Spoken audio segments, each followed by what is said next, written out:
Hello and welcome to our weekly IG Live. Today I'm excited to be talking to Supriya Kelkar. She is an author who has written a number of widely acclaimed novels, award-winning novels, and she's also an illustrator. So she's going to be talking to us about her two latest books. As I mentioned, she has a number of different books that you're going to want to check out, but we're going to be talking about the two of the newest ones.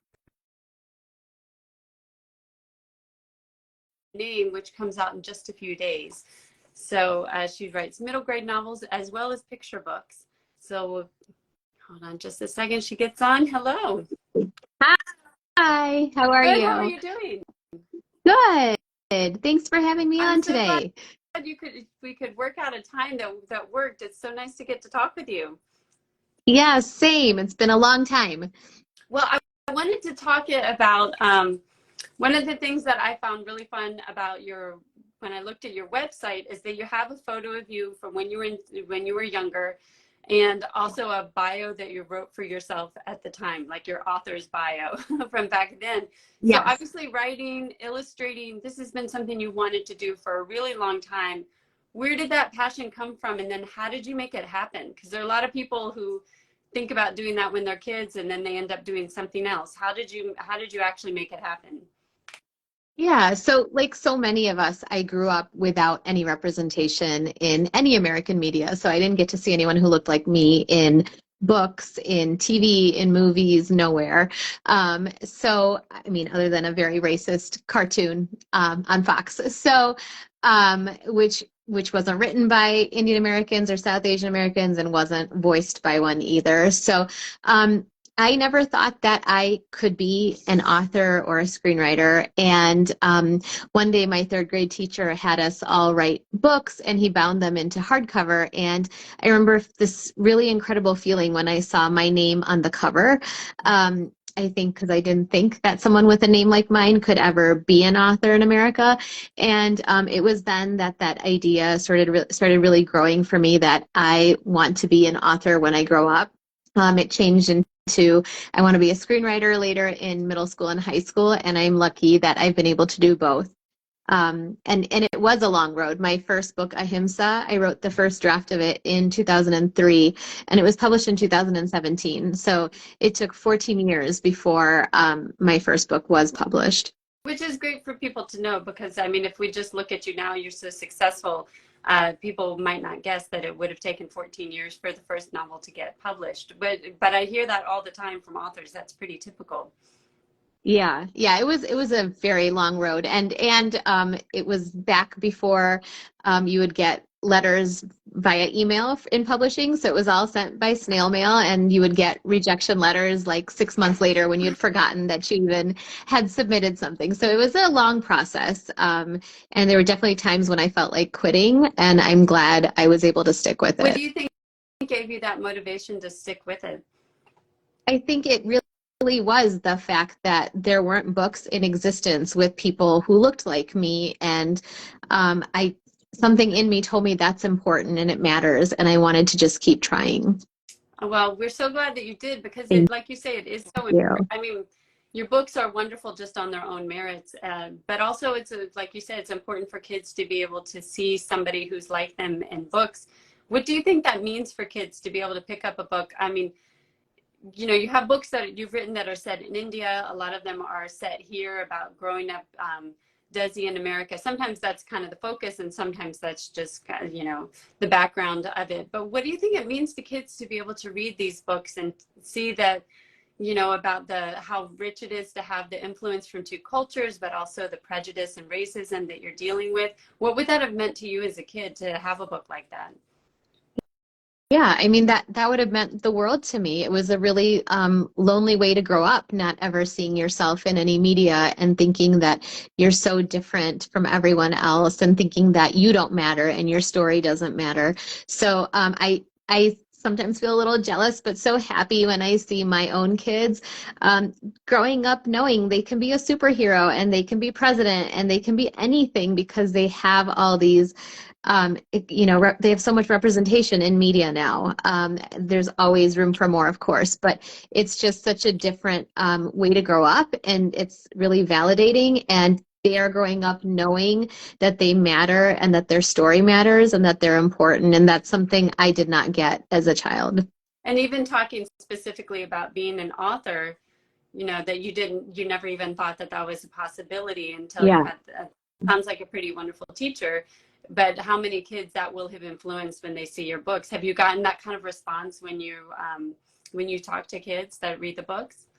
Yeah, I mean, I'm always trying really hard not to cry at school visits when a child who is Daisy or a child who isn't can see themselves in my book and tells me just how much they were able to connect to that story.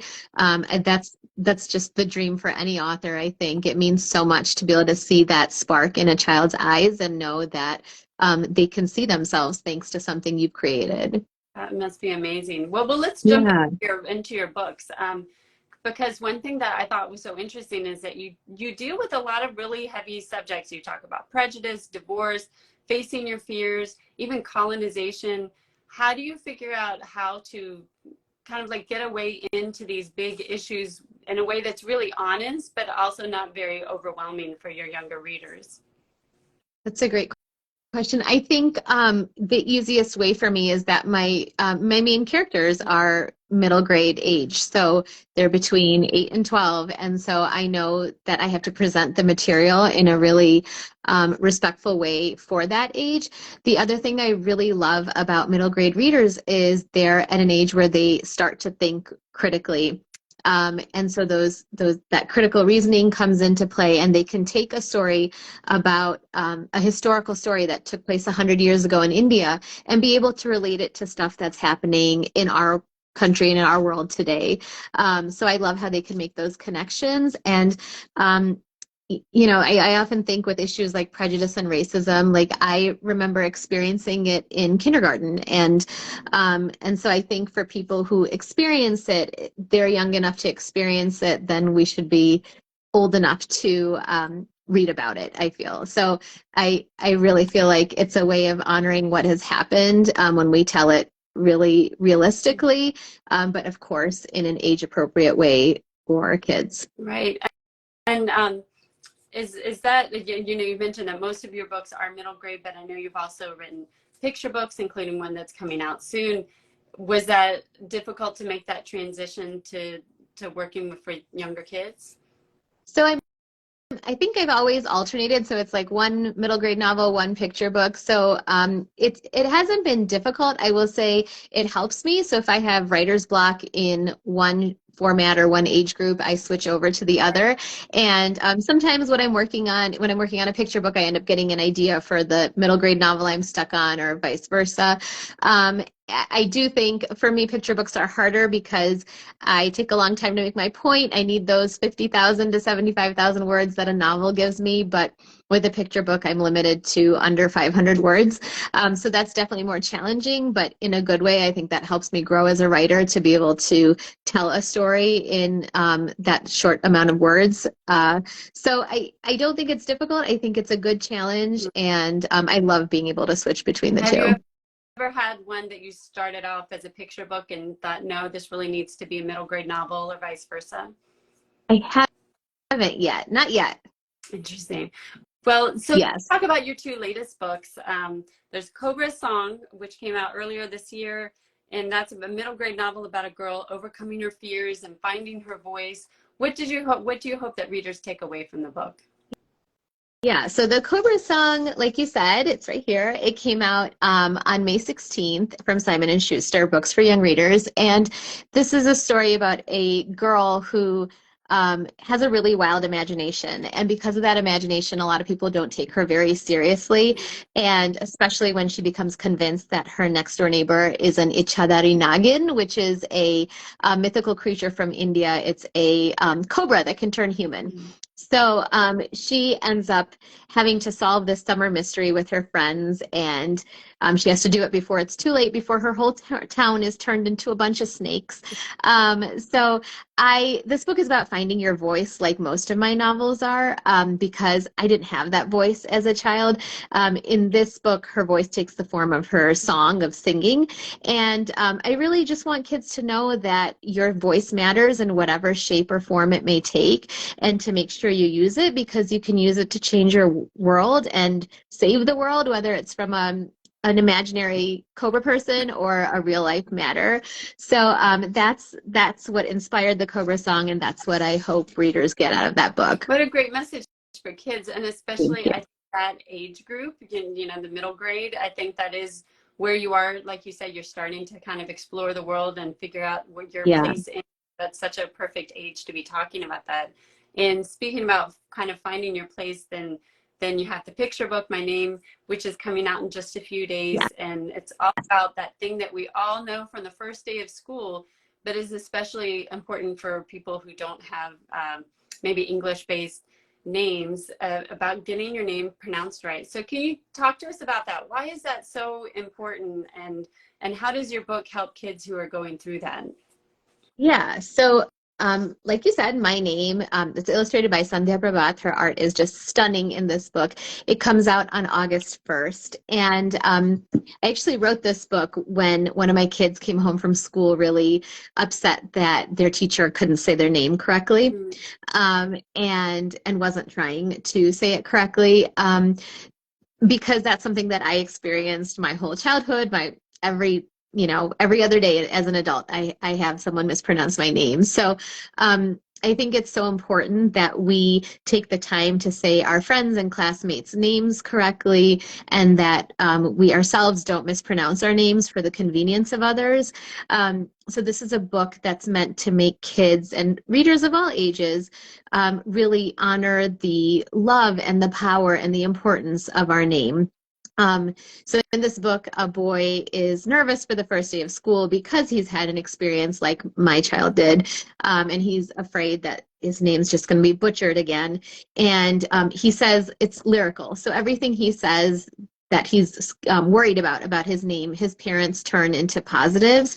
And I think it's such a beautiful message that our names matter, and they matter because when you take the time to say someone's name the right way, you're saying that they matter, that their experience matters, that their culture matters, that their background matters, and I think it's all about celebrating our differences and honoring our names. So I hope that's what kids and readers of all ages get out of this book. And I hope it becomes a book that is used every single first day of school, to help us introduce our names to each other and take the time to say them the right way. Yeah, it really comes down to respect, doesn't it? That you Absolutely. that telling them that they matter because you're going to take the time to say it correctly. What advice Right. would you have for kids who are having this trouble, like your child had with a teacher who wasn't even trying? What advice would you have for that, or that you hope they get from the book? And then vice versa for teachers who, I don't know, I'm not sure what we can do about those that don't really care about it, but those who are sincerely making an effort, you know, on the first day, and they have these names that they're not really familiar with. What advice Yeah. do you have for them, or for all of us who are trying to pronounce new names? Yeah, I think all of us are going to make mistakes, and that's okay as long as our intentions are good and we keep trying. So I think it's great to ask a student, is that the right way to say your name? Is there anything I need to say differently? And if you can't get it, just tell them that you're going to keep working on it. As a student, I just I want kids to feel confident and know that you don't have to mispronounce your name for the convenience of others. For my own child, I told them to, tell the teacher that you're not saying my name right, and there's a polite way you can say that, and ask them to try again and break the name down if you need to help them understand how to say it. That's really good advice, and I also I love that there's a polite way to handle this, but also you're still standing up for yourself. You're not That's it. not Right. changing yourself for the convenience of others, because I think that happens in so many ways in our lives, especially for underrepresented communities and cultures, that Absolutely. happens all the time. So what a beautiful, Right. what I know it hasn't quite come out yet, but I'm sure you've had a lot of like advanced readers and so on. What kind of response have you gotten? I've had great response. I was able to read this early to one of my kids' classrooms, and the teacher actually cried and told me this was so beautiful and so important because she has so many kids in her class who, on the first day of school, will just be like, oh, just forget it, say it however you want to say it, kind of thing. And so she was really moved by this, and I hope it does move and inspire a lot of students and teachers this year. Well, I think that that's such a beautiful message for kids to have. And I love that the timing is coming out right before the beginning of the school year. Like Yes. I said, this would be wonderful if this becomes a tool that they use in the classroom at the beginning of the Yeah. year. Absolutely. I really hope it does. And I'm even working on making some name tags and stuff that tie into the book so that teachers can just print it and laminate it, and a worksheet all about the importance of our name that ties into the book as well. So I hope to have those goodies up on my I website soon. love that. What a great idea. Yeah. That's a Thank good way to you. incorporate it, right? Well, Thank tell us, you. because we're coming up a little bit on time and I want to be respectful of your time. So can you tell us, I know I saw some announcements on your website of books that are going to be coming out soon. I mean, you have written so many, you're quite prolific, which is wonderful, Oh, which I thank find you. very impressive, especially with middle grade novels, because they must take quite a long time with the length of them. But what do you have coming out that we can look forward to? Yeah, so my name comes out on Tuesday, on August 1st, just in time for the new school year. And then next year, I don't have the exact date, but in March of next year, my new picture book with Candlewick comes out. And that's my first time writing and illustrating a picture book. And that book is called And Yet You Shine, The Kohinoor Diamond, Colonization and Resistance. So that's about the very famous Kohinoor diamond, which at one point was the biggest diamond in the world. And it was in India, and um, the British colonizers took it from a boy king, and it took it back to England for Queen Victoria, but it didn't shine to their beauty standards, so they had it cut down to almost half its size. And to this day, it sits in the Tower of London. Camilla was going to wear it at the coronation, but there was a lot of outcry about it, so they decided to switch that up. But this is a biography of the diamond, but it's also the biography of anybody who's been affected by colonization. And it's a reminder for all of us to never forget our shine. So I'm really excited for that book as well. That sounds wonderful. And I Thank have to you. ask, what was the experience of doing the illustrations for yourself? Like, I know you've illustrated other books, but you said this is the first time you've done the illustration and the Yeah. text together. It was so for the Cobra song, actually, there are some illustrations in here that I did, but it's a novel, so it's just a handful. And that was really fun. I was illustrating for the grandmother character and then for the child as well. They make collages together. But in And Yet You Shine, it was a really moving experience. I think the subject matter weighs so heavily on so many South Asians' hearts, of all that was taken from us in colonization. It's estimated that like $40 trillion were taken from India by the British. And not to mention all the lives lost and the devastation.